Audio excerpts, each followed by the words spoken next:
जनता party में मैं जब से सम्मिलित हुआ तब से मैंने पीछे मुड़ के नहीं देखा कि कौन सी पार्टी क्या होती है, दल बदल क्या होता है। ये मेरे अपने राजनीतिक जो मेरा 25-30 साल का जो इतिहास है, जो आप देखते होंगे पुरला की राजनीति में, मैं अक्षरशः भारतीय जनता पार्टी को सपोर्ट करता हूं। आपने देखा भी होगा विभिन्न प्रकार की परिस्थितियां बनी, कैसे उत्तराखंड के जो आप चार दशक का जो चुनाव हुआ है, एक में तो नागर जी को लाया, मैंने नागर जी के लिए काम किया। लोगों ने जो है भटके, कहाँ भटके क्या नहीं भटके, वो तो आपको पास सब लोगों के पास जानते हैं कि क्या है, उनका इतिहास रहा है, आपके संज्ञान में है। लेकिन मैंने अक्षरशः, चाहे नगर पंचायत का चुनाव होगा, हमारे बगल में बैठे हुए हैं नव निर्वाचित व्यापार मंडल के अध्यक्ष भाई चौहान जी को मैं धन्यवाद करता हूं कि आप हमारे साथ खड़े हुए। इनको पता है, जगमोहन जी को पता है, हमारे वरिष्ठ नेता बिजलान जी को, रमेश बिजलान जी को पता है कि मेरी भारतीय जनता पार्टी में सहभागिता क्या है। भारतीय जनता पार्टी निश्चित रूप से जो दरी लगाता है, जो पोस्टर चिपकाता है, उसका भी सम्मान करती है। और मैं दरी लगाने और पोस्टर लगाने वालों में ये एक आदमी हूं। आप सभी पत्रकार बंधुओं से मेरा अनुरोध है, प्रिंट मीडिया, इलेक्ट्रॉनिक मीडिया, कहीं से भी अगर लेस मात्र का मेरे प्रति, मेरा जो है संगठन के प्रति कहीं रहा होगा, इधर उधर की बातें रही होगी, तो आप निश्चित रूप से मुझसे पूछ सकते हैं। अभी आपके सवाल होंगे मेरे से, उन सवालों का मैं जवाब भी दूंगा। लेकिन मैंने जब तक भी रहा, आगे भी मैं भारतीय जनता पार्टी की सेवा करूंगा।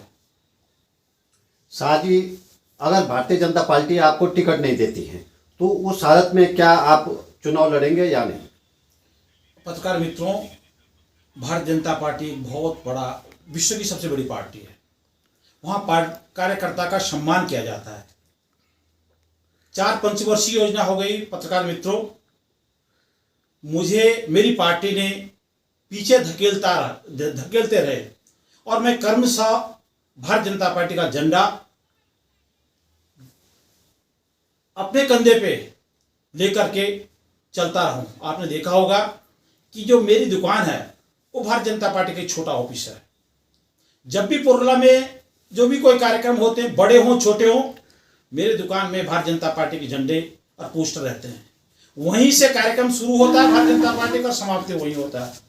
मैं ऐसा आदमी हूं, जब सड़क पे उतरता हूं तो भारतीय जनता पार्टी जिंदाबाद, नरेंद्र मोदी जिंदाबाद मांग रहा है, नरेंद्र मोदी जिंदाबाद के नारे मैं लगाता हूं। आपने देखा भी होगा, भारतीय जनता पार्टी मेरे न्याय करेगी, बिल्कुल न्याय करेगी। मुझे पूर्ण विश्वास है कि भारतीय जनता पार्टी मुझे ही 2022 में पुरला विधानसभा के लिए उतारेगी, क्योंकि भारतीय जनता पार्टी में चरित्र का भी के बारे में भी सोचा था कि प्रत्याशी की चरित्र पंजिका कैसी है। आपने देखा होगा, मैं आजकल पत्रकार मित्रों बिजलान जी, चौहान जी और हमारे क्या नगर पंचायत के ये अध्यक्ष जी, मैं गांव में जा रहा हूं और गांव के बीच में, लोगों के बीच में बैठ रहा हूं और जन संवाद भी कर रहा हूं।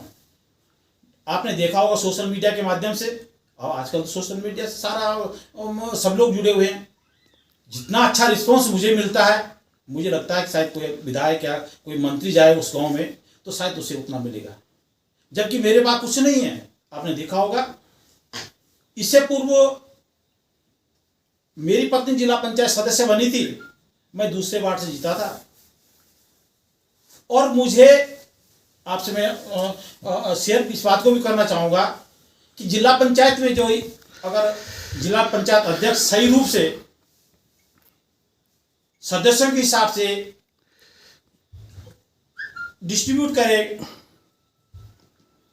योजनाओं का, तो मैं समझता हूं कि 1 से 1.5 करोड़ रुपए एक सदस्य के पास आता है। पत्रकार मित्रों, 14 लाख मिले और 14 लाख का जो है मेरे से आप हिसाब भी अब भी ले सकते हैं। और जहां मैं बोलता हूं कि आप देखा होगा यहाँ पे कि योजनाएं बनती नहीं है और पेमेंट हो जाते हैं और खूब मस्ती मार रहे हैं, सारे लोग मार रहे हैं। मानना चाहिए। अब आप, मैं उस चक्कर में पढ़ना भी नहीं चाहता हूं, लेकिन आप अगर पूछे आप खिलाड़ी जाएंगे तो आप खिलाड़ी वालों से पूछ लेना कि कैसा आपका काम हो रखा है। आप पुजेली जाएंगे, आप ढक्कड़ जाएंगे, आप किसी भी गांव में जाएंगे। खिलाड़ी में आपने चौक बनाया था? बिल्कुल चौक बनाया मैंने, इतना सुंदर चौक बनाया। वहाँ मैं जवाहर सिंह जो वहाँ के जो अध्यक्ष है उनका भी मैं बहुत बहुत शुक्रिया, उन्होंने मेरा सहयोग किया, गोविंद राम जी ने सहयोग किया और वहाँ के सभी लोगों ने मिल करके ऐसा काम किया। आप देखते होंगे कि अगर पुजेली में क्या से नाम ये होता है, क्या से नाम कोई कार्यक्रम होता है तो जो हमारे बड़े बड़े नेता आते हैं वो 10 लाख की या 8 लाख से कम तो घोषणा करते नहीं। लेकिन अभी तक मित्रों, चौहान सर, किसी ने 1 रुपये नहीं दिया, लेकिन अमित चंद आपके भाई ने दिया और वहाँ दिखाई भी दे रहा है। सारे कार्यक्रम जो उसी चौक पे, उसी जो हमने बनाए उस पे होते हैं। लेकिन मैं तो शुक्रगुजार हूँ आप लोगों का जिन्होंने मुझे दूसरे वार्ड में बनाया। और एक मेरा अनुरोध आपसे यह है कि भारतीय जनता पार्टी निश्चित मेरे पे विचार करेगी और मुझे टिकट देगी। हम ये जानना चाहते हैं कि अगर भारतीय जनता पार्टी आपको टिकट नहीं देगी तो आप जो भारतीय जनता पार्टी का अधिकृत प्रत्याशी होगा उसका समर्थन करेंगे या खुद चुनाव लड़ेंगे? उस परिस्थिति को मैं देख लूंगा। मैं अभी जनता की नब्ज भी टटोल रहा हूं और 184-85 वोट बूथ हैं हमारे इसमें। और मैं समझता हूं कि मैंने जो 50 से अधिक बूथों पे जन संवाद के माध्यम से आप देख रहे होंगे गया हूं, जहां मुझे लगभग बहुत अच्छा रिस्पॉन्स मिला। मैं आग्रह करूंगा अपनी पार्टी से, मैं आग्रह करूंगा अपनी पार्टी से कि आप 2022 में मुझे उतारें और जो भी पार्टी का जो निर्णय होगा, हमारे शीर्ष नेतृत्व का निर्णय होगा। मैं भारतीय जनता पार्टी का वो कार्यकर्ता हूं जिसने दूसरी पार्टियां नहीं देखी। मुझे निश्चित रूप से जो है सोचने के लिए मैं पार्टी को सोचने के लिए मजबूर कर दूंगा, क्योंकि पार्टी का जो कह रखा है हम जो है पीछे की अंतिम व्यक्ति पे बैठे हुए कार्यकर्ता के भी ध्यान रखते हैं। साजी, अभी तक जब कांग्रेस की सरकारें रही हैं, जब भी क्षेत्र में ओलावृष्टि हुई या सूखा पड़ा है, लोगों को कुछ न कुछ राहत के तौर पर मिला है, लेकिन में किसानों को ना सूखा राहत मिली और ना कोई इस प्रकार की राहत मिली। जबकि आपने देखा होगा कि पिछले कुछ समय से भयंकर सूखा पड़ा,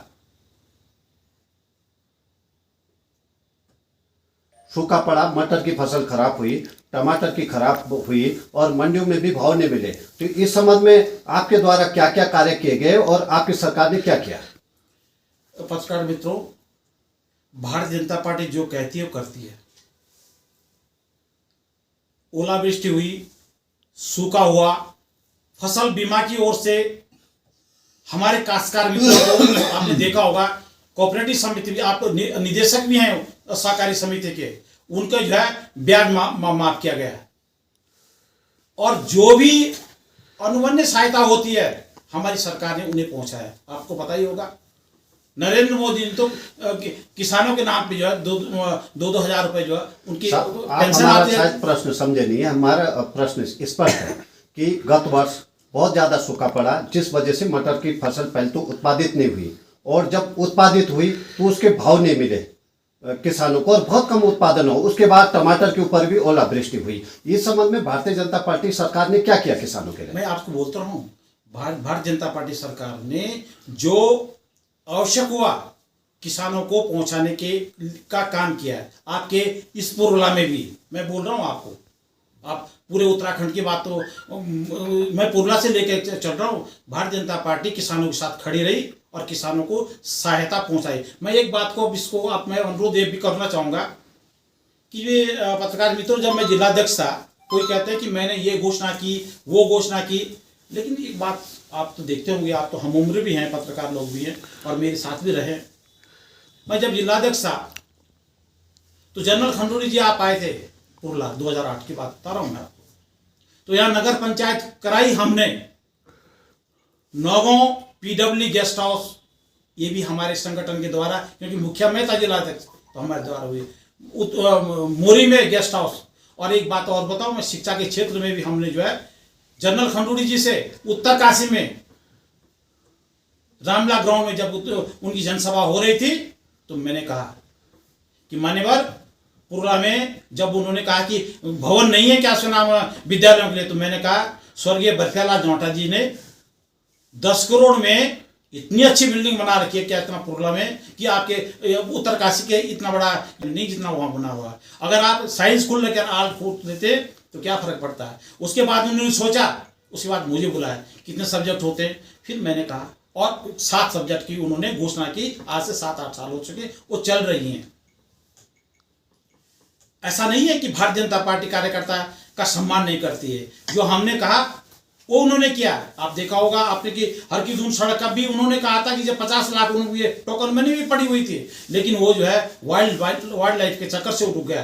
और आज भी वो जो है क्या सुना ठेकेदारीकरण के चक्कर में जो है वो सड़क जो रुकी हुई है। सरकार जो है, सरकार के द्वार तो हर आदमी के लिए, हर पार्टी के लिए हमेशा खुले हैं।